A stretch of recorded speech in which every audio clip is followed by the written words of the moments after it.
பௌர்ணமி நிலவுக்கும் இந்த திருவண்ணாமலை கிரிவலத்திற்கும் என்ன சம்பந்தம்? இப்போது ஒரு ரேடியோ ஸ்டேஷன் இருக்குது, அது ஏதோ ஒரு கிலோமீட்டரில் இருக்கும். ஆனால் நம்ம ஒவ்வொருத்தர் வீட்லேயும் ரேடியோ பொட்டி இருக்கும். அதில் குறிப்பிட்ட அலைவரிசையில் பாட்டு ஓடும், குறிப்பிட்ட அலைவரிசையில் எஃப்எம் ஓடும்.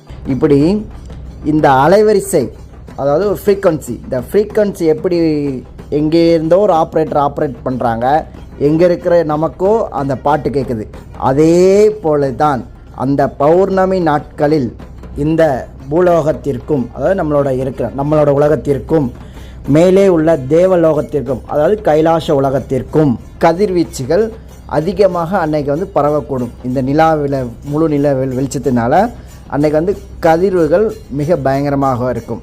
அன்னைக்கு நம்ம என்ன செய்கிறோம், இந்த மலையை சுற்றி, திருவண்ணாமலையை சுற்றி ஓம் நம சிவாய, ஓம் நம சிவாய, ஓம் நம சிவாய